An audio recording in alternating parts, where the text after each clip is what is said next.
वसुदेवसुतं देवं कंसचाणूरमर्दनम् देवकी परमानन्दं कृष्णं वन्दे जगद्गुरुम्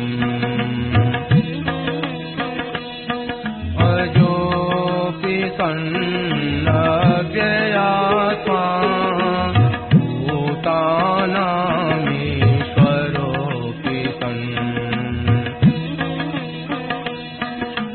प्रकृतिं स्वामधिष्ठाय सम्भवाम्यात्ममायया यदा यदा हि धर्मस्य ग्लानिर्भवति भारत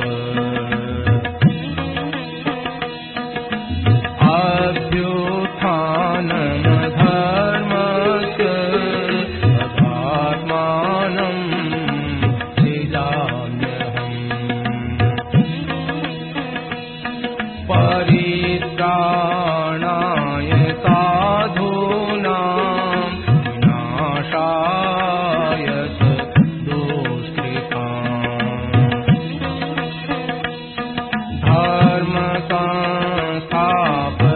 धर्मसंस्थापनार्थाय सम्भवामि युगे युगे जन्म कर्म च मे दिव्य एवं यो वेत्ति तत्त्वतः त्यक्त्वा देहं पुनर्जन्म नैति मामेति सोऽर्जुन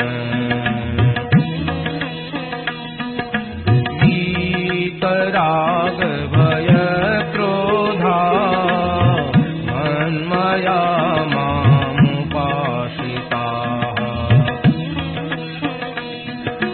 बहवो ज्ञानतपसा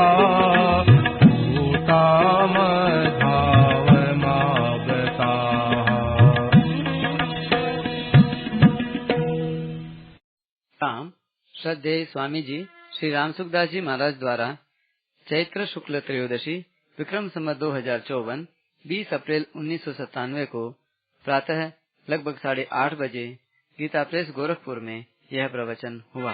राम पराकृत नवद्बंधं परम ब्रह्म नराकृते सौंदर्य सार सर्वस्व वंदे नंदात्मजं प्रसन्न पारिजाताय पृथ्वी तेजपाणि ज्ञानमुद्राय कृष्णाय गीतामृतदुहे नमः।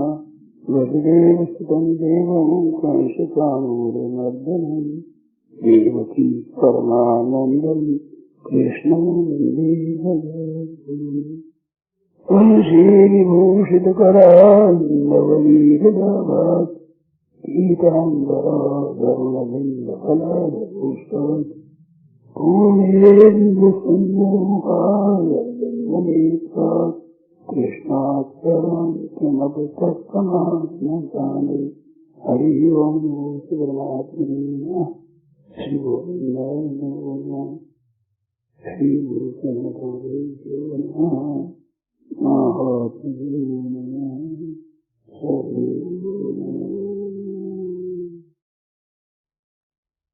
नारायण नारायण नारायण। एक तरफ परमात्मा है और एक तरफ संसार है और बीच में ये मनुष्य है। एक तरफ का अर्थ ये नहीं है इस तरफ तो परमात्मा है इस तरफ संसार, इस तरफ नहीं। मानो परमात्मा सब जगह मौजूद है और संसारी सब जगह है। हम अपना उद्धार चाहते हैं तो किस तरफ चले हम? इसमें एक तरफ बताया इस तरफ संसार है, इस तरफ परमात्मा। ऐसा नहीं, मानो सब जगह परिपूर्ण है परमात्मा और सब जगह ये संसार है।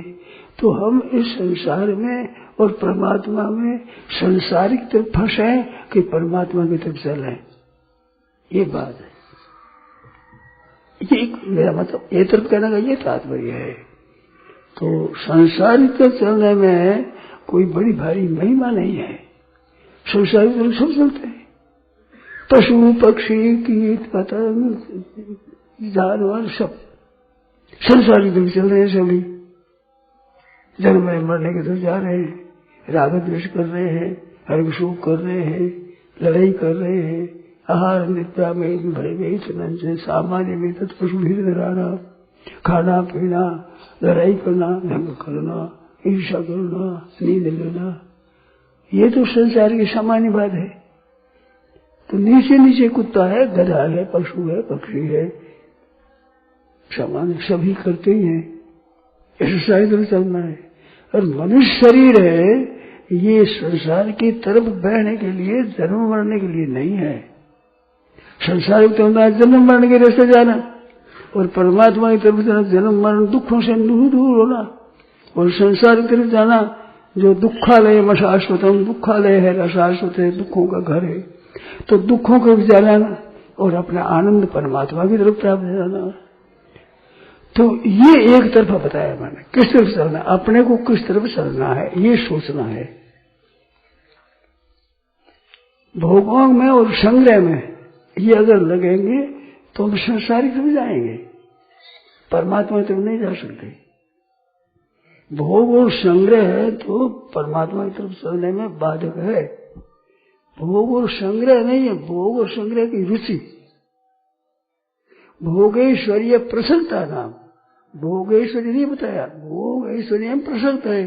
भोग भोगने में रुचि ज्यादा है और संग्रह के में रुचि ज्यादा है।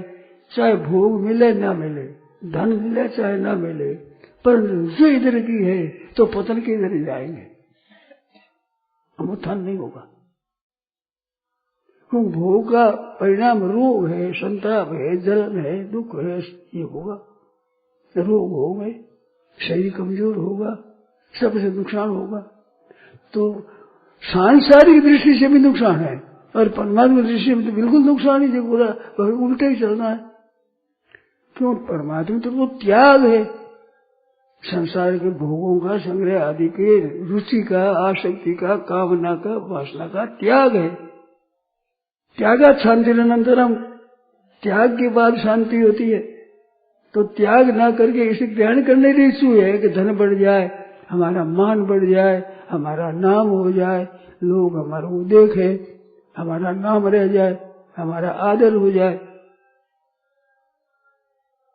मारवाड़ी एक बात आती है, नया गीतरा ढींटरा, नाम कैसे हो कि पुस्तक लिख दे। कुछ पुस्तक का काम करते हैं, जैसे पुस्तक में लोग देखे मेरी पुस्तक, नाम हो जाए हमारा, अथवा मकान बना दे।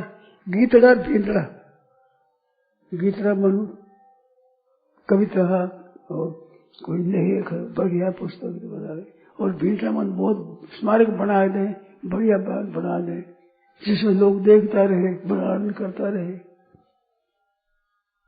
यहाँ प्रसिद्धि हो जाए। तो यह है पतन की बात। जितना संसार का आदर हृदय में होगा, धन का, अपने लेखक का, अपने गाने बजाने का, बढ़िया साध शौकीनी का, ये जितना संपत्ति अधिक होगी उतना पतन की तरफ जाएंगे। मैं निंदा नहीं करता हूँ, निंदा करना मेरा आशय नहीं है, किसी को नीचा दिखाना मेरा बिल्कुल आशय नहीं है। मैं एक बात बताता हूँ कि हमारे क्या करें। तो इस तरफ अगर हम चलते हैं तो हमारा पतन होता है। आराम की तरफ चलते हैं, मान की तरफ चलते हैं, बढ़ाई की तरफ चलते हैं, वाह वाह की तरफ चलते हैं, तो संसार में फंस रहे हैं ना। हमारे धन हो जाए तो बड़े हो जाएंगे, तो धन हो जाए तो बड़े किस लिए? डूबने के लिए हो जाएंगे, क्या उद्धार के लिए हो जाएगा? ये बात सोचना है। तो सारी चीजें उत्पन्न और नष्ट होने वाली चीज है, उनके द्वारा अगर हम अपना उद्धार चाहते हैं तो गलती होती है।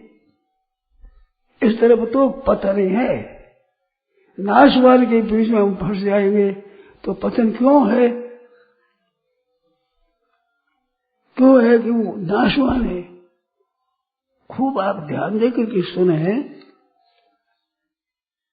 देखो, हम शरीर और संपत्ति की तरफ देखें, मान बढ़ाई की तरफ देखें, तो ये क्या है? ये नाशवान है। और हम स्वयं क्या है? हम स्वयं है अविनाशी।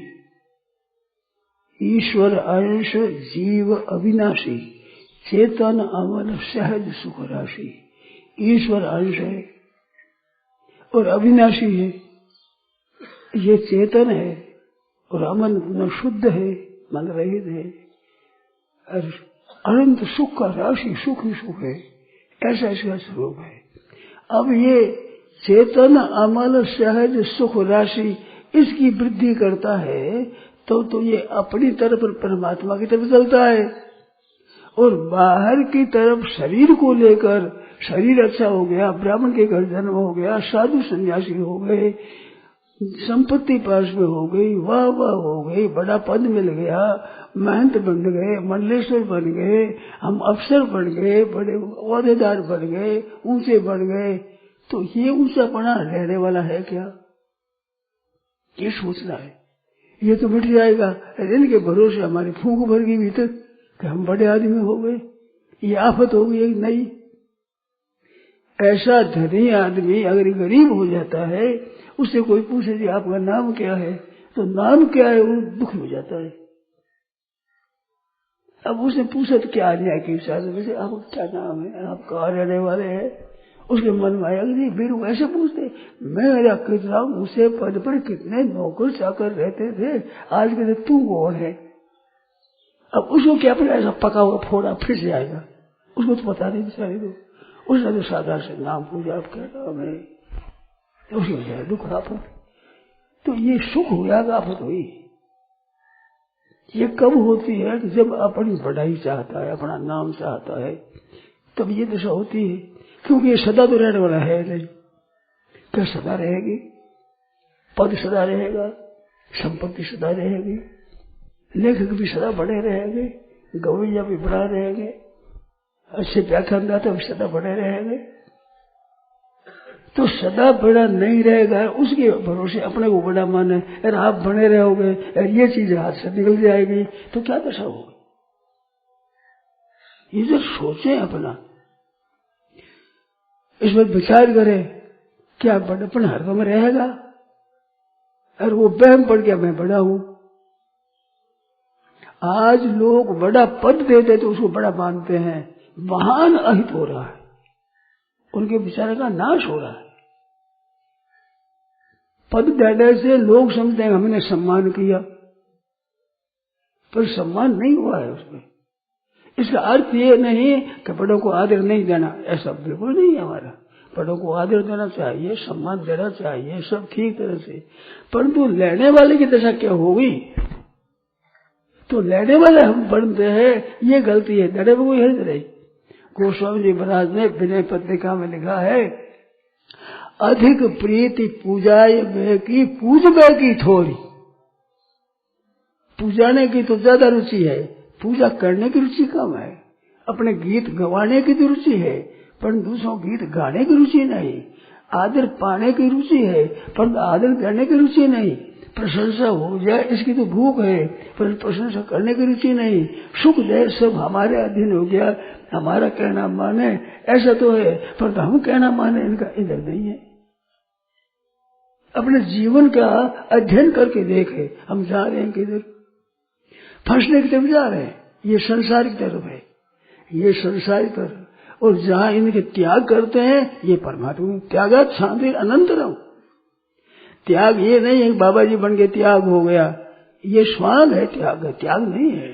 त्याग मान बढ़ाई की इच्छा न हो, आराम की इच्छा न हो, सुख की इच्छा न हो, हमारी सुविधा की इच्छा न हो, जैसे तैसे निर्वाह हो जाए, ऐसे इतना ही नहीं, मान बढ़ाई से भिक्षु सी बढ़ाई, जैसे नागणी सी नारी है, भिक्षु की बढ़ाई को करता तो भिक्षु डंक मारे जी बुरा लगता है, तब ठीक है, अब ठीक हो।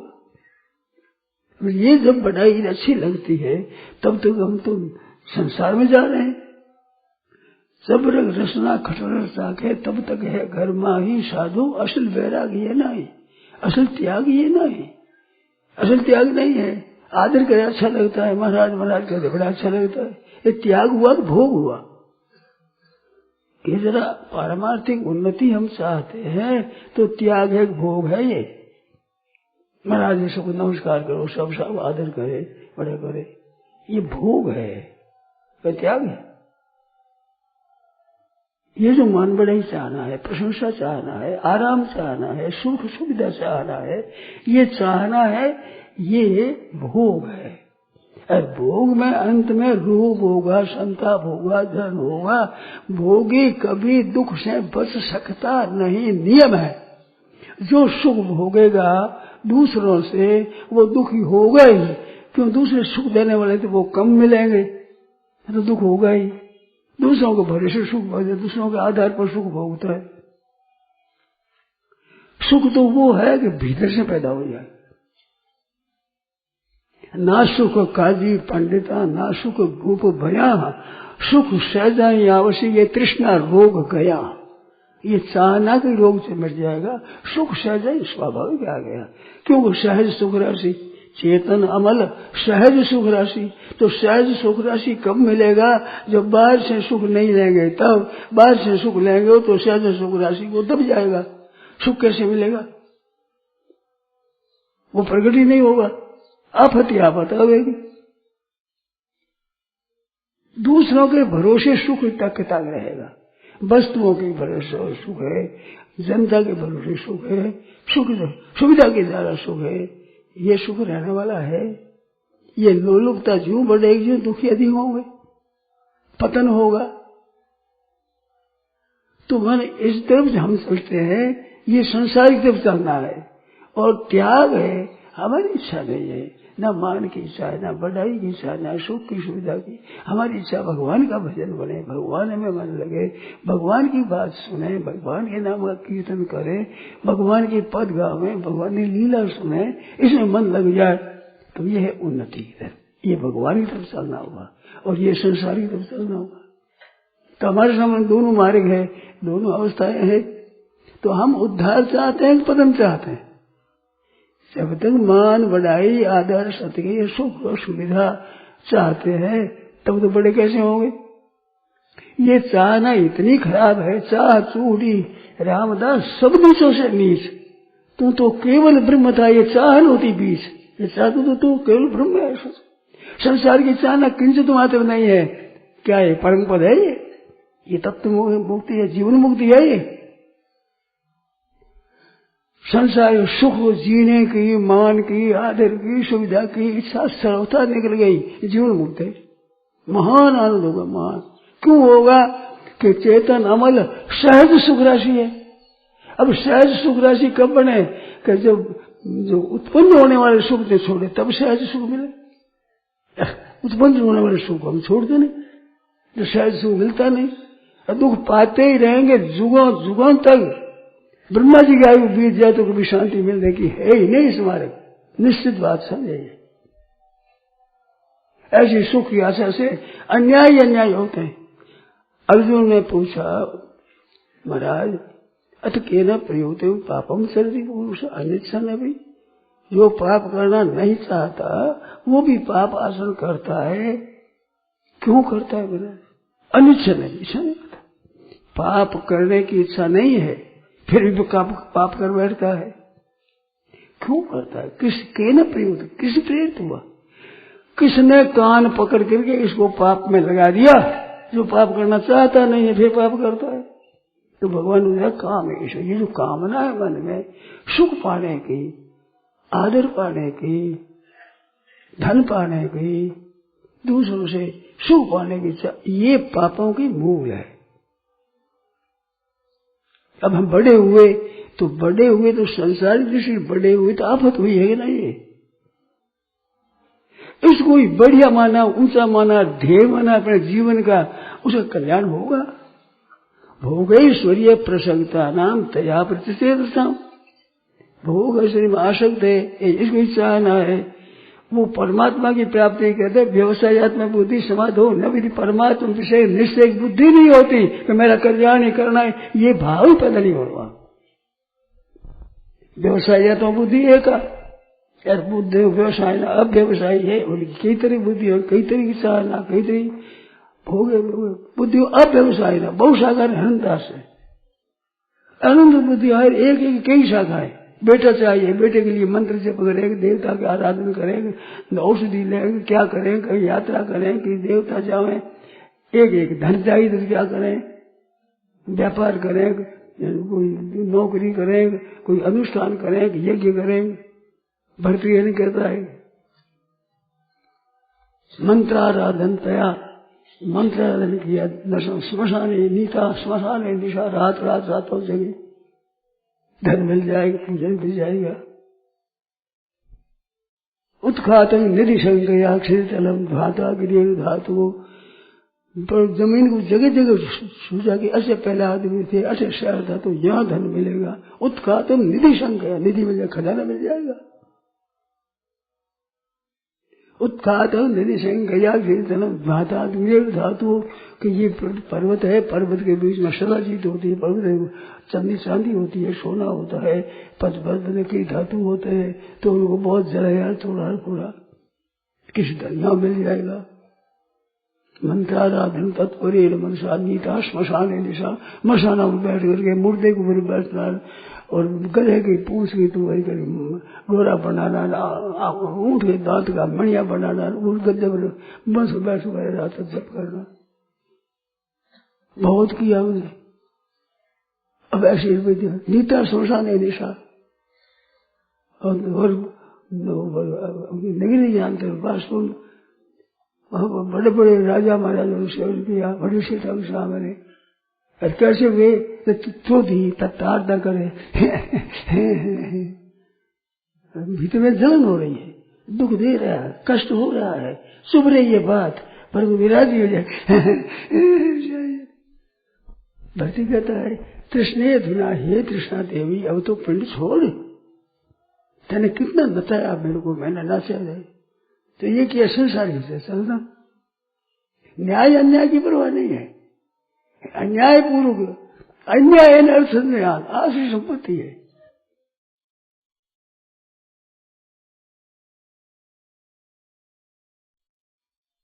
कामोपभोग परमा और इहंते काम धोनार्थम अन्याय अर्थ अन्याय पूर्वक।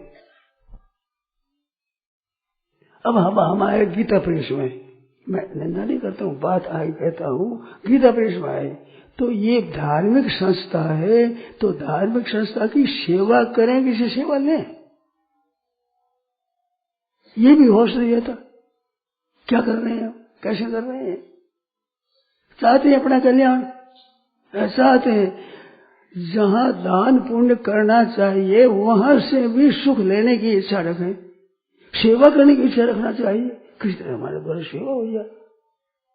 दुनिया मात्र की सेवा होती है, विदेशों तक सेवा होती है, शास्त्र से कैसे साहित्य मिले, किससे लोगों का दुनिया कल्याण हो, कैसा हित हो, इस तरह से। अब उससे भी हम सुख चाहते हैं, हम आराम चाहते हैं, हमें तो कुछ सेवा करो, सुख पहुंच जाओ, जो कब तक कर्जा तो मत चढ़ाओ।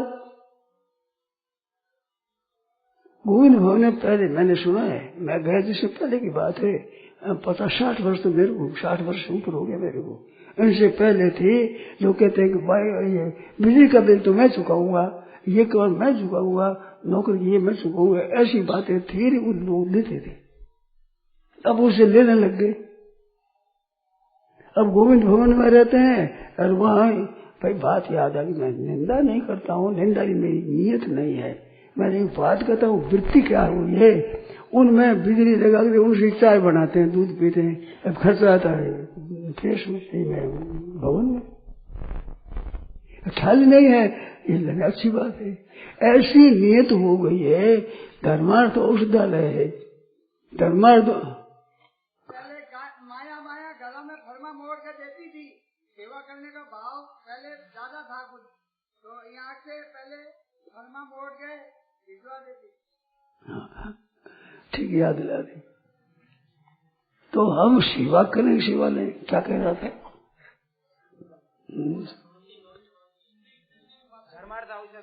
हाँ, धर्मार्थ तो उस दम जावे, उसमें कैसे हमारे को मुक्त पुष्टि क्यों नहीं दी? धर्मार्थ हो जाता है, क्यों नहीं दी हमारे सब देवते, क्यों नहीं दिया? ये धर्मार्थ होता है। वहां धर्मार्थ में तो सवारी हो जाएंगे, क्योंकि हमारा हक लगता है। यो चेत नहीं होता तो धर्मार्थ खाते हो, कमाकर खाने वाले उल्टा असल करते हैं। ये धर्मार्थ है, ये तो हमारा क्या लगता है। विद्यार्थी पढ़ा हो तो फीस दी जाए, धन में फीस न लगे, एक विद्यार्थी पढ़ जाए। पहले यही वैसे लोग, मैंने देखी है बात, मेरे देखी हुई सुनी हुई है। लड़का पढ़ाएंगे तो धर्मार्थ पढ़े उसमें लगते थे, विद्यार्थी को पढ़ाते थे मामूली पोशाक में। आपको आश्चर्य आएगा, मेरी सुनी हुई बात है। एक लड़के का 8 आना दे देना महीने का, और भोजन करा देना। जो पढ़ाने वाले हो बारी आए, भोजन करा देना और 8 आना दे देना। उसमें पढ़ाते थे, जहाँ मुफ्त में पढ़ाते वहां बेच लोग अपने लड़कों को नहीं भेजते। हम मुफ्त में नहीं पढ़ाएंगे, हम तो आप देकर पढ़ेंगे, हर काम मुफ्त नहीं करेंगे। आप नियत बन गई लखपति और करोड़पति की, कि मुफ्त में हो जाए, हमारी फीस भी नहीं ले लड़कों की, छूट जाए तो अच्छी। अब उद्धार चाहते, ये किधर मुख है हमारा, किस तरफ जा रहे हैं, ये सोचना है। अगर हम उन्नति चाहते हैं, परमात्मा तत्व की प्राप्ति चाहते हैं, तो त्यागात शांति अनंतरम, त्याग से, त्याग नहीं अनुचित चीज ग्रहण कर रहे, अनुचित उचित नहीं है, उसमें भी चाहते हैं सुख, आराम, लाभ, किसी ने ले ले, होश नहीं होता है। व्यापार में झूठ कपट बेईमानी से किसी से हो जाए, ईमानदारी से हमारा काम चले। कितने का आदमी है आज, देखो भाई, सर्वर अपना पसंद रहा है, अभाव नहीं है, ऐसे आदमी भी है। टैक्स लगे तो हम पूरा टैक्स देंगे, पूरा का इनकम टैक्स हो, सेल टैक्स हो, पूरा देंगे। ऐसे आदमी भी मिल सकते हैं आप में, परंतु कितने मिलेंगे? सरकार तो बना रही है कानून नया नया कि किस तरह से धन अधिक सूंध ले, और ये बना रहे नया नया का किस तरह से बचे। अब दोनों ये होड़ लगी है। अब उद्धार होगा, पतन होगा, सब नतीजा क्या होगा? मजूरा काम करते हैं, काम तो कम कमाए, पैसा ज्यादा ले ले, और मालिक ज्यादा काम तो ज्यादा ले ले, पैसा कम दे दे, या दोनों दुख पा रहे। अगर ये बचा कि काम हम ज्यादा करें, पैसा हमारा खरा हो जाए, बढ़िया काम पहुंचा दे, ये 5 रुपया ले तो 10 रुपयों का काम बढ़ा दे, पहुंचा दे। देखो आप अंतर को शुद्ध होता है नहीं होता है। ये कब, ये परमात्मा की तरफ चलना है, हमारी तरफ दो है तो परमात्मा चलना है। ये मजदूरी करते हैं और चलते हैं परमात्मा की तरफ। गीता प्रेस जब खोला गया, उस समय में लोगों के मन में बड़ी इच्छा थी कि हम काम करें, किस तरह प्रेस में काम मिल जाए। यह छपते पुस्तक है तो फरमा मोड़ने के लिए घरों में बहनों माताएं कहती, बूढ़ी का मार दो, फरमा मोड़ेंगे। कुछ इसलिए ऐसी पारमार्थिक संस्था में कुछ हमारा भी हिस्सा हो जाए, हम भी कुछ काम करें। अब पारमार्थिक हिस्सा से कुछ हम ले लें, कितना भाव बदल गया बताओ। किस तरह से गीता प्रेस की सहायता करें, किस तरह से इनमें हमारा हाथ हो जाए। शेर जी ने कहा, शेर जी यहाँ दिवाली आती है तो दिवाली दिन ये लोग पत्र देते हैं, सब जितने परिचित हैं सैकड़ों पत्र दिया करते हैं। उस पत्र में यहाँ से कर्मचारी को बुलाते हैं लिखने के लिए, तो कितनी वेतन होती है, दिन भर कितना है, वो प्रेस में जमा करते। यहाँ का रिक्शा था वो लेते हैं तो उनका जमा करते। किसी कर्मचारी काम कराया तो उसका पैसा प्रेस में जमा करते, क्योंकि इतना प्रेस आदमी से काम लिया है। ये तो देखने वाले आप लोग जानते हैं, कोई छिपी हुई बात नहीं है, मेरी देखी हुई आपकी भी देखी हुई बात है। और कहा क्या करें हम तो, भाई तुम भाग्यशाली हो, गीता प्रेस में काम करने वाले तुम भाग्यशाली हो, जो तुम्हारे को गीता प्रेस का अन्न मिलता है। इन पैसों से लेते हो खाते हो, क्या करें, हमारे पास पैसे बहुत हो गए, हम इसके अधिकारी नहीं, हम गीता प्रेस के अंत से वंचित हैं। शेर जी ने कहा मैंने सुना मेरे सामने बात, हम नहीं लाभ होते, हमारे पास पैसा बहुत है, हम क्यों नहीं बताओ, अगर पैसे नहीं हो जाए तो हम काम करें, पैसा लें। भाई जी है, शेर जी है, घनश्याम जी है, प्रेस से कुछ भी संबंध नहीं रखना और काम करना सब तरह से। मैंने बजरंग जी की बात कही ना, बजरंग जी मैंने कहा तुम आए क्यों बम्बई में, काम छोड़ दिया क्यों आए कि गीता प्रेस में काम करें। कई आदमी ऐसे केवल रोटी मामूल लेना पे काम करना, जिसके पास पैसे वो नहीं लेंगे, कुछ नहीं लेंगे, काम करेंगे, तत्व से काम करते। इसमें हमारा काम हो जाए किसी तरह से, हमारी जो भी जीविका है वो हमारे त्यागपूर्ण जीवन जीविका चले और प्रेस का काम हो जाए हमारे द्वारा। घर में बैठी माता है कहती हम क्या करें, तो फरमा मोड़ो हम, और क्या करें, फरमा मोड़ेंगे, ऐसे काम करते। अब उस प्रेस से ही किसने लेने में, किसने लाभ उठाने में, कितनी वृत्ति गिर गई। चाहते है कल्याण, कल्याण तो वही त्याग से होता है, स्वार्थ बुद्धि का त्याग करो, हम इसका हक हमारे में आ जाए। उस समय में कई आदमी बिना वेतन के थे, तो वे जी 25 साल काम किए, छोड़ के जाने लगे, 1.25 लाख रुपया देने लगे, बोले मैं रुपयों के लिए नहीं रहा हूँ। और शेख जी ने ये कह दिया कि आपको ट्रस्टी बनाएगा तो मैं छोड़ ही दूंगा, रहूंगा ही नहीं, ट्रस्टी बनाओगे मेरे को। और आज भी ट्रस्टी लोग ऐसे हैं, आदरणीय महाराज, कोई भी गीता प्रेस से मतलब नहीं है, घर की रोटी खाए, घर का किराया भुगत के आके सेवा करते। हरिराम जी लवारी वाले एक दफा आप अपने कलकत्ते से आए थे, तो गीता प्रेस की दुकान में गए थे दिल्ली में, तो बोले महाराज जी प्यास लगी मेरे को। बोले मैं भाई प्यास तो लगी, डर बहुत है, ये यहाँ कैसे पिए, मैं अंदर से ब्राह्मणों के यहाँ से ले लो, यहाँ कैसे पिए। फिर नौकर को बाहर भेज के 1 गिलास मंगाया, जल पी के 1 रुपया जमा कराया, भाई मैं नौकर को काम लिया। ये मेरे आंखें देखी की बात। अभी भी ट्रस्टी ऐसे हैं और कई आदमी भी ऐसे बिना वेतन के काम अभी भी कर रहे हैं, इसीलिए संस्था चल रही है। हमारे सबकी अच्छी भावना है, ट्रस्टी लोग बड़े आदरणीय है, अपनी काम अपना करते हैं और घर का खर्चा खा के करते हैं सब। मैंने तो कहा था बैठक में, ट्रस्टियों की मीटिंग में, मैंने कहा पहले जैसा काम चलता था वैसा चलना कठिन है, अब काम तो तेज चलता है। मैंने तो कहा पहले जैसा काम चलना कठिन है। क्यों कठिन है? क्योंकि आपके पैसों का महत्व हो गया। ट्रस्टियों को कहा मैंने ट्रस्टी मीटिंग में, वो आपके पैसों का महत्व हो गया। तो पूछे कि हम पैसा खाते हैं क्या प्रेस का? नहीं, हमारी दृष्टि में नहीं खाते, आप प्रेस में नहीं खाते, तो फिर में हमारा क्यों होगा? आपके महत्व हो गया, पैसों का महत्व। अब चलनी मुश्किल संस्था, कठिनता है। तो भी कितनी बढ़िया महाराज शेर जी के होती थी, उसके पैसा बहुत छपता है, सैकड़ों गुना अधिक पुस्तक बिकती है, अधिक पुस्तक छपती है, अधिक ठीक हो रहा है, पर महत्व आपके पैसों का हो गया। और महत्व पैसों का है। ये तो बिहारी लाल जी बोलेंगे पैसों पर कैसे का चार्ज चलेगा, वो ये देखो कि बिना पैसे कैसे काम चलेगा, वो पैसे, यही भावना बिहारी लाल जी वाले वो बोले। पैसे बिना मैं नहीं कहता हूं, मन में जम गई कि पैसों से काम चलेगा, तो गीता प्रेस पैसों से खुला है क्या पहले पूंजी पैसा पैदा करके पीछे गीता बोल खुला है क्या? शेष जी बड़े बड़े काम करते थे, पैसा जमा नहीं करते थे। 1000 लाखों रुपया का काम ऐसे डगा पीट है, भूकंप पीट है, 10,000 रुपया हाँ शुरू कर दो कि मेरा 10,000 रुपये कर दो, शुरू कर दो, तो कमी नहीं रहती और कुछ है नहीं। शेर जी से कहा किसी ने शुरू के लिए 10 लाख रुपया जमा कर दो, चलता रहेगा। शेर जी बोले नहीं। क्या क्यों शेर जी? अच्छा काम होगा, पैसों की कमी नहीं रहेगी, बुरा काम होगा हमको चलाना नहीं है, ये शेर जी ने कहा। शेर जी से मैं कैसेट में सुना, भाईजी चला भाईजी ने स्वामी जी महाराज चला, आपने नाम लिया, मैं आपको को तो कैसे ला के कहीं बता सकता हूँ कि स्वामी जी महाराज चलाएंगे, काम चलता रहेगा, काम बंद नहीं। ये तो शेर जी की विशेषता है। ये महाराज जी वो कैसेट में है, मैं क्या करूँ। और सेठ जी तो एक जगह मैं पहले कैसे सुना था, उसमें आपका नाम लिया है माता महाराज जी का, जाने देता हूँ बात। तो नाम लिया, बोले स्वामी जी उसमें 2-3 बात है हमको कहना है।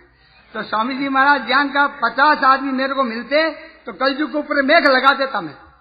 50 आदमी स्वामी जी महाराज ज्ञान के मिलते, बोले कि ये मेरी बात नहीं मानते हैं, भोगी लोग है, मैं नरकों में जाता तो बहुत जीवों को उद्धार करता। ये शेठ जी ने मैं नरकों में जाता तो बहुत जीवों को उद्धार हो जाता। ये लोग मानते नहीं, मेरी बात सुनते नहीं, भोगी लोग ही बोले से। नरक वाले सुनेंगे, सुनिए ना, नहीं नरक वाले मेरी बात सुनेंगे। हाँ तो अभी नरकों में चलना तो अच्छा रहे है, हाँ। कि वे दुख ये जो सुनेंगे हमारी बात, ये भोग तो नहीं सुनेंगे हमारी बात। शेर जी का तो बहुत प्रयास, आपको जानते ही हैं। शेर जी बोले मेरा घर का अन्न ऐसा हो खाए उसका कल्याण हो जाए।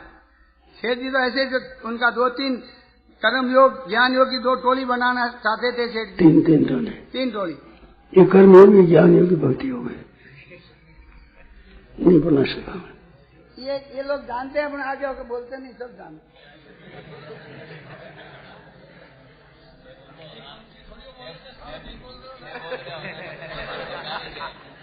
आजकल की इच्छा है प्रेस ले ले मैं, इससे दादा भी ले, गीता भवन से ले ले मैं, बस इनसे कुछ सुख ले ले मैं, आराम ले ले मैं, पैसा बच जाए, यहाँ का काम करते हैं, इन मकानों को काम ले लें, इस जमीन को काम ले लें, यहाँ की वस्तुओं को काम में ले लें।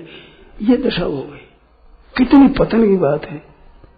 जहाँ ये संस्था मूल में शेर थी, ये दशा, इसमें क्या होना चाहिए, क्या होना चाहिए, क्या हो रहा है। अभी भगवान की कृपा है, काम बहुत अच्छा चलता है। त्याग का है भीतर भाव, शेर जी मूल में थी ना त्याग, वो त्याग का भाव है, उससे काम चलता है। तो अपना अगर उद्धार चाहते हैं तो परमात्मा की तरफ चलना है, तो परमात्मा की तरफ चलना है। संसार सागर है, तो सागर समुद्र में खड़ा होकर ऐसे हाथा उठाएंगे तो डूबेंगे, हाथों से लाता से मार दे चाहे तिर जाएंगे, इसे लड़ना शुरू कर देंगे तो डूबेंगे। तो हर एक भावना अच्छी होनी चाहिए। अपने घर श्याम जी काम करते, वो अपना दुकान का काम देखते नहीं, ये काम कहीं बैठे कर रहे, बुजुर्ग थे, वो शरीर बीमार हो गया, हाथ में शक्ति नहीं, तो कलम बांध दिए थे, कलम बांध कर लिखते थे, हाथ पकड़ नहीं सकते। विचित्र मूर्तियां थी यार, लेना कुछ नहीं, सब काम करना, ठीक संभालना। एक कौड़ी का संबंध नहीं। भाई जी ने कितना संपादन किया, इतना रहे, जिसमें बगीचे में रहने में या गीता प्रेस की जमीन में रहने में संकोच, गीता प्रेस स्थानों में कैसे रहूं। तो भाई जी ने हनुमान प्रसाद जी पोद्दार के लिए बद्रीदास जी और शहजादा जी दोनों ने मिलकर के खरीदा, ये बगीचा खरीद करके, हनुमान इस वजह से हमारा बगीचा है, गीता प्रेस का नहीं है। पीछे परिवर्तन हो गया, वो बात एक अलग है, क्या क्या दशा हो गई, क्या हुई जगह तो भगवान जाने, परंतु आरंभ ये है। भाई जी कहा मैं संपादक हूं तो गीता प्रेस के मकान में नहीं रह सकता, इसे कुछ ले नहीं सकता, मैं रोटी भी खा नहीं सकता, पूंजी मेरे पास है नहीं। भाई जी पर धन ज्यादा नहीं था, परंतु धन इतना आता था। भाई जी के ये काम किया जब स्वराज दूसरा ये काम किया जब बहुत आता पैसा पास में, जो देते भी थे बहुतों को, परंतु निर्वाह करना अपने जितना है उसी ब्याज से वो निर्वाह करना। एक दफे गोस्वामी जी मेरे से मिलते तब खड़े हो जाते, तो बोले कि मैं तो आते टुकड़ा रहा था पड़िया, हाँ 500 रुपया मिलते थे, 4 प्राणी थे, 5 2 तो बहना थी, 2 वो थे, 3 बहन पहली माँ थी। तो मैं कहूँ आपका टुकड़ा दुनिया को न्याल कर दिया है, यही बोला। तो हंसने लग गई। किसी ने कहा भाई जी से कि गोस्वामी जी का पैसा कम बढ़ाओ, तो मैं बढ़ाऊंगा, गोस्वामी जी पास रहेगा नहीं, बाबा खर्च करा देगा।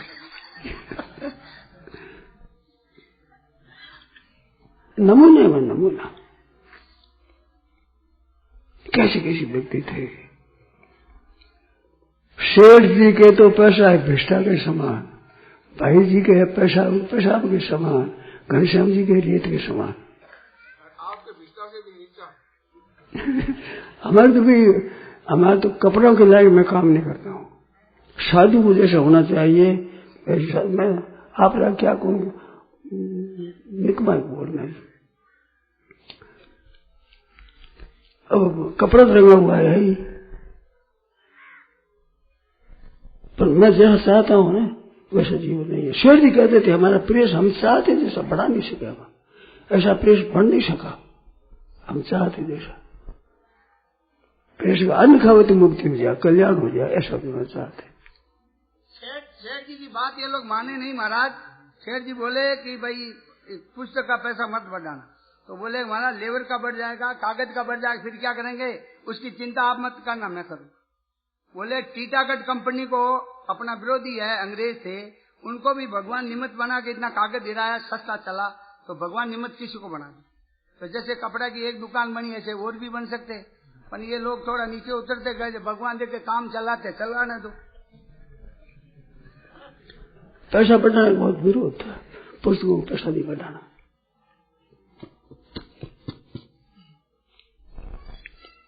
ये भी तो ट्रस्ट में है जिसमें करोड़ों रुपया करोड़ों उससे सस्ती चलती है। एक दफे ईश्वरी बाबू बोले थे कि मेरे को आश्चर्य हो रहा है कि इतना पैसा कमा के कैसे दे रहे हैं। तो फिर भीतर की बात निकली कि भाई हम लोग जो काम करने वाले हैं, जो को पैसा खास आदमी लेते नहीं है, नौकरों को तो देना ही पड़ता, इसलिए ज्यादा नफा हो रहा है। ये बात ईश्वरी बाबू बहुत आश्चर्य किया कि इतना नफा ये कपड़े की दुकान कैसे दे रही है। तो बोले हम लोग 5-5 हजार वाले आदमी लेते नहीं, तभी तो नफा होगा। ये नफा भी है, दूजी भी है। अब भाई जी काम करते थे, उनकी तनख्वाह कितनी हो सकती है कल्याण संपादक की। शेर जी सब काम करते, उनसे कितनी तनख्वाह हो सकती है। रोटी भी घर के खाते हैं, फ्रेश खाते हैं, किस तरह सेवा बन गया फ्रेश। तो ये त्याग है, इसमें कल्याण है। त्यागात शांतिरनंतरम। अब उसे हम खाने लगेंगे तो फिर हमारा उत्थान कैसे होगा, दब जाएगा, हम तो फंस जाएंगे। शेर जी विचित्र बात है, कई सुने भी मेरी मत नहीं था। एक कर्मचारी ने कहा कि आप मारवाड़ी हो, आप मारवाड़ियों का पक्ष है, तो भाई अपनी जाति का पक्ष उड़ा दो, संभव है। ये नहीं कि मैं पक्षपाती हूँ, ये तो झूठ हो जाए कि अपने जाति का पक्ष हुआ करता है लोगों का, ये बस सच्ची बात है। तभी तो महाराज ये पेश है ऐसा। गंगेश्वर भरवंश में हम तीर्थ यात्रा में गए तो भरवंश में थे, तो गंगेश्वर महाराज जो सूरदास थे, बड़े नामी पंडित, वेद दर्शनाचार्य, वेदों कंठस्थ वेद, जैसे कंठस्थ आप गीता कहते हो ना, ऐसे वेद कंठस्थ बड़े विद्वान गीता काशी के, वे आश्चर्य करते कि हम पंडित हैं परंतु इनके अगर नहीं, शंखा सहित वेद सब याद। वहां सत्संग में गए तो शेर जी को बुलाया, फिर वो शेर जी गंगेश्वरानी ने मेरे सामने सीटों के सामने कहा कि ये वैश्य जाति का होकर के, ना ये पंडित है, ना ये ब्राह्मण है, ना सन्यासी है, इन्होंने जितना काम किया हम साधु होकर के, पंडित होकर इतना काम नहीं कर सके। एक वैश्य जाति वाले ऐसा काम किया। आज कौन सा ऐसा दार्शनिक विषय है, कौन सा हमारे सनातन धर्म का विषय है जो कल्याण नहीं आया है। कल्याण बहुत विचित्र विचित्र बात है। जाते लाग रुक्षता पिपाशा, रामायण में आता है ना, वो क्या नाम विद्या का, बलाती बला विद्या, उसके बारे में आया कि कल्याण आया है। कौन सा ऐसा सिद्धांत है जो कोई नहीं निकला सीधी भाषा में, वो किसने काम किया है। बाहर में महाराज लोगों की प्रेस के प्रति बहुत श्रद्धा है। मैं तो हमको मालूम पड़ा, माया रोने लग जा, हाथ जोड़े कि मेरे को ले चलो गीता प्रेस दिखा दो। तो मैं सोचा कि भी टिकट नहीं मिलेगा तो कैसे जाएगी, फिर मेरे को गालियां बोलेगी। तो बोले हम कुछ नहीं बोलेंगे, हम मर जाएंगे पर आपको कुछ नहीं बोलेंगे। प्रेस की इतनी श्रद्धा है महाराज, 220 आदमी आए मेरे साथ और 5-7 बच्चे भी होंगे, और इतनी श्रद्धा से आए हैं, बड़ी श्रद्धा है लोगों की। अभी दूसरी जगह ज्यादा चलता है। तो बहुत सीताराम ओंकार नाथ संत थे जिनके कीर्तन निर्तन चलता था, साथ में कीर्तन अखंड चलता था। आते ही दंडोत करी, लंबा पड़ के दंडोत करी गीता प्रेस को। अयोध्या का संत आए, नमस्कार किया। कितनी पुस्तकें छपती है, कितने चित्र छपते हैं, कितना दुनिया में सद्भाव पैदा हुआ है। इस कलयुग के पतन के समय में कितना उद्धार किया, कितना बचाव किया है गीता प्रेस ने। ऐसा भाव उन लोगों का तो त्याग से होता है। तो संसार राग से, आसक्ति से, स्वार्थ बुद्धि से पतन होता।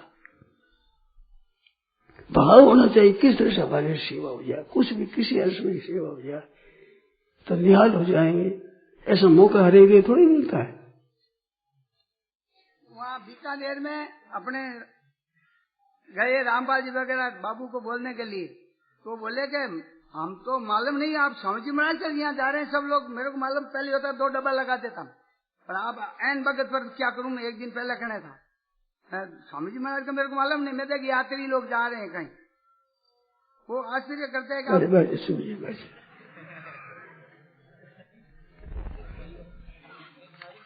नारायण नारायण नारायण। तो बात ये कह रहा था कि एक तरफ संसार है, एक तरफ परमात्मा है। मन राग और भोग है, अस्वार्थ है, ये संसार की तरफ चलना है। और त्याग और भजन स्मरण है, ये परमात्मा की तरफ चलना है। ये 2 विभाग है।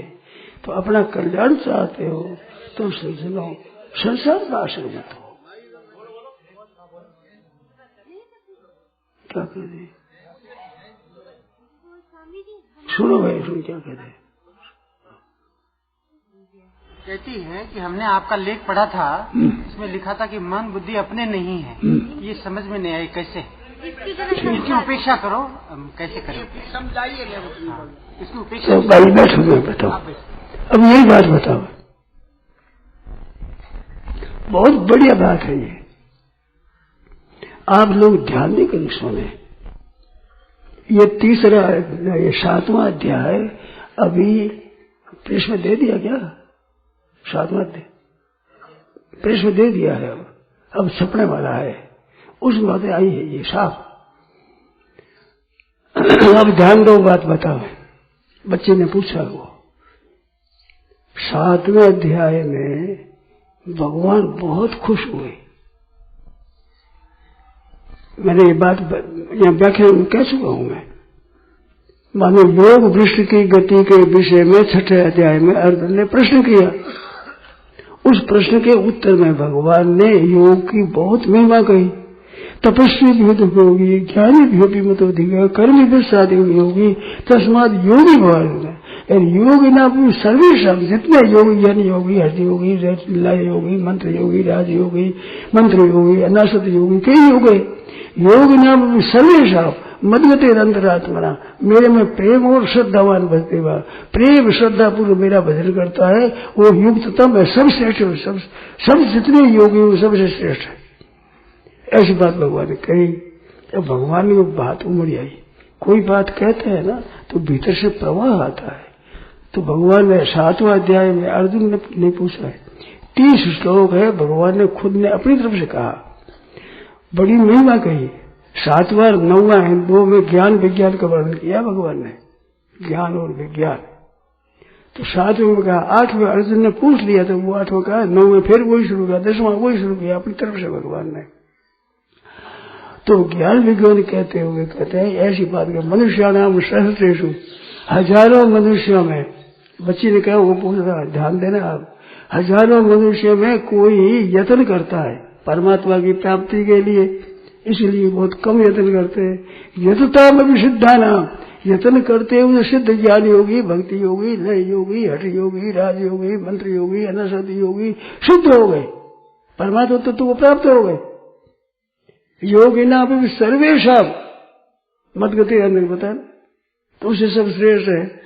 तो मनुष्य नाम सहस्रेषु कश्चित् यतति सिद्धे, यतता में सिद्धा नाम कश्चित् माम वेत्ति तत्व। तो मेरे को तत्व से कोई एक जानता है, मेरे को तत्व से जानने वाले बहुत कम है, ये भगवान कहता है स्वामी।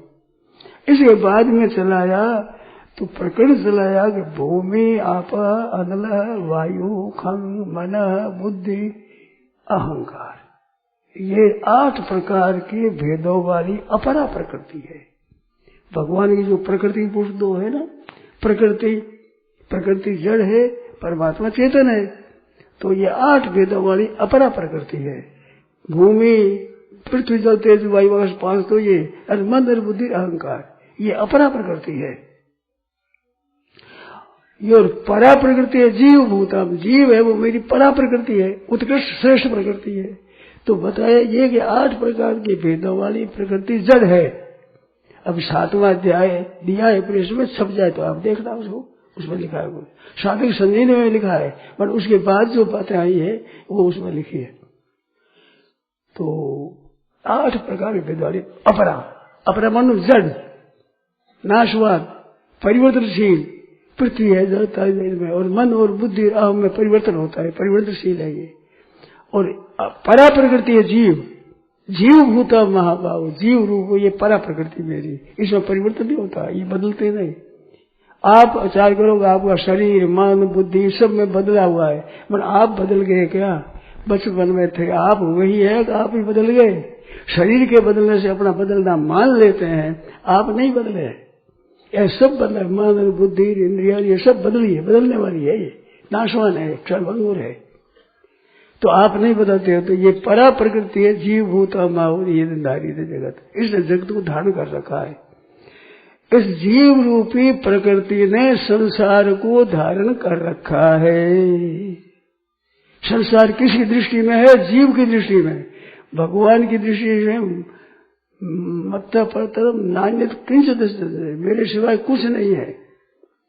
भगवान के ज्ञान विज्ञान सत कहूंगा, जिस जानने के बाद में ज्ञातव्यम किंचित मात्र भी बाकी जानना नहीं रहेगा। ज्ञातव्यम नावशिष्यते, जानने लायक कोई बात नहीं रहे, सब जान जाएगा पूरा।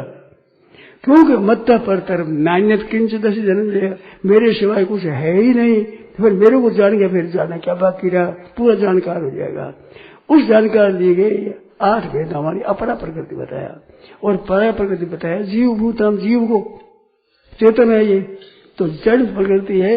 वो जड़ प्रकृति में भूमि आप अन्न वायु खंग, ये 5 भूत, पृथ्वी जल तेज वायु आकाश, और मन और बुद्धि अहम। तो अहम है, मन बुद्धि है, मिट्टी के ढेले की तरह है ये। जिस श्रेणी में मिट्टी है पृथ्वी है, उसी श्रेणी में मन हुआ। अब ध्यान देकर सुनो, भूमि आप अनल वायु खंग मन बुद्धि और अहम, ये 8 भेद वाली अपरा प्रकृति जड़ प्रकृति। आप हो परमात्मा की चेतन प्रकृति, साक्षात आप चेतन परमात्मा के अंश हो, और ये सब प्रकृति का अंश है, ये सब जड़ है। तो मन आपका कैसे हुआ? जैसे पृथ्वी आपकी हो तो मन आपका हुआ। क्या पृथ्वी आपकी है? क्या जड़ आपका है? क्या तेज आपका है? क्या वायु आपका है? क्या आकाश आपका है? इस साथ है खंग मनो बुद्धि रेवच अहंकार इति इयम में भिन्ना प्रकृति अपरा। तो पृथ्वी के ढेले के समान है मन, और बुद्धि पृथ्वी के ढेले के समान है, इस जाति की है। अपरा प्रकृति है कि नहीं? गीता जानने वाले समझो भाई। खंग मना बुद्धि रेवच अहंकार इति इयम में भिन्ना प्रकृति सदा अपरा इतस्त्वन्याम प्रकृति विधि में पराम जीव भूताम, जीव चेतन प्रकृति। तो चेतन का संबंध केवल परमात्मा के साथ है, और मन और बुद्धि का संबंध जड़ प्रकृति के साथ है। मार्मिक बात है, मार्मिक गीता की, ध्यान देकर आप लोग सुने, पढ़े लिखे विशेष ध्यान दें। भगवान में मन लगाओ। क्या मन भगवान की जाति का है? क्या आत्मचिंतन करो, क्या आत्म जाति का मन है? इस जड़ जाती है, और आत्मा की चेतन जाती है। क्या परमात्मा चेतन है? क्या मन के कभी मन आ जाएगा, चेतन कब्जे में आ जाएगा मन के? बड़े बड़े दर्शनकारों ने इतना विश्लेषण नहीं किया जितना गीता ने किया। अपरायम, तो ये बच्ची ने पूछा, तो ये क्या है? अपरा प्रकृति, अपरा अपरा प्रकृति, जैसे पृथ्वी आपकी नहीं है ऐसे मन भी आपका नहीं है, बुद्धि भी आपकी नहीं है, अहम मैं ये मैंपन भी आपका नहीं है। आपके साथ मैंपन नहीं है, मैंपन के साथ आप नहीं हो। आप पांचों भूतों से आठों से ऊंचे हो कि हम कैसे माने, इस बात को हम कैसे माने, हमारे समझ में कैसे आवे। तो ध्यान दो, आपकी सबकी तीन अवस्था होती है, एक जागृत अवस्था होती है, एक स्वप्न अवस्था होती है, एक सुषुप्ति अवस्था होती है। जागृत, स्वप्न और सुषुप्ति तीन अवस्था होती है। जागृत में आपके अहम साथ रहता है, स्वप्न में आपके अहम साथ रहता है, पर गाढ़ नींद में आपके साथ अहम नहीं रहता है, और आप रहते हो। थोड़ा सा विषय सूक्ष्म है, ध्यान देकर आप लोग सुने। सोच करके उठते हो तो कहते हो कि मेरी ऐसी गहरी नींद आई, कुछ भी पता नहीं था, मैंने इसी सुख से सोया, मुझे कुछ पता नहीं था। तो इससे सिद्ध हुआ मन बुद्धि अहंकार आपके साथ नहीं थे, वे अविद्या में लीन हो गए, इंद्रियां साथ में नहीं थी, और आप थे। अगर नहीं थे तो मैं सुख से सोया कैसे कहा? अपने की स्मृति आती है, मैं ऐसा सुख से आनंद से सोया, कुछ भी होश नहीं, कुछ मेरे को पता नहीं था। अहंकार हो तो पता लगे, मन हो तो पता लगे, बुद्धि हो तो पता लगे, ये सब अविद्या में लीन हो गए, मेरे साथ थे नहीं। तो आप अहंकार से अलग हैं, ये ख्याल आया कि नहीं? आप अपने स्वरूप से अलग है, अहम मैं हूं। ये मैंपना जो है, ये अहंकार पृथ्वी की जाति का है। अपरा प्रकृति पृथ्वी, अपरा प्रकृति अहम। शंका करो इसमें, किसी भाई के मन में शंका होती तो बोलो। अहम किस जाति का है? तो जिस जाति की पृथ्वी है, अपरा प्रकृति है, 8 प्रकार की। ये आपस में भेद है, परंतु है तो अपरा प्रकृति एक ही, कदौर है। बड़े बड़े ग्रंथों में पंडितों ने नहीं बताया, ये गीता ने बताया।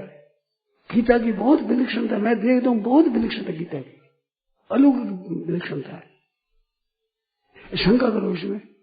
मन बुद्धि और अहम ये पृथ्वी के ढीले की तरह है, इसमें विलक्षणता है। वो क्रम से पृथ्वी जल तेज वायु आकाश, इनमें एक एक की तरफ ऊंचा है। पृथ्वी बहुत स्थूल है, इसमें शब्द स्पर्श पांच विषय रहते हैं, और जल में 4 रहते हैं, गंध नहीं रहते जल में। पृथ्वी में गंध रहते 5 रहते हैं, जल में 4 रहते हैं, तेज में 3 रहते हैं, गंध रहती नहीं। तेज में तेज जो प्रकाश है, और अग्नि है, गंध नहीं रहती इसमें। उस वायु है तो वायु में गंध भी नहीं रहती, और रूप भी नहीं रहता, जल में स्वाद भी नहीं रहता। जल में स्वाद रहता है, पृथ्वी में 5 रहते हैं, जल में 4 रहते हैं, तेज में 3 रहते हैं, वायु में 2 रहते हैं, आकाश में 1 रहता है।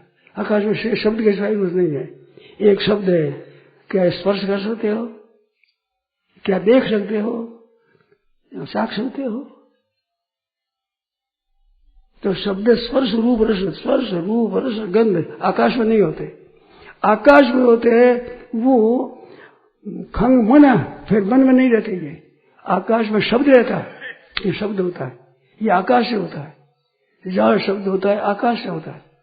शब्द आकाश, शब्द गुण क्यों आकाशम, शब्द रहता है इसमें। शब्द होता है ध्वनियात्मक वर्ण बहुत रहेगा, एक ध्वनि एक राम, ये शब्द वर्ण। तो ये शब्द रहेगा आकाश में।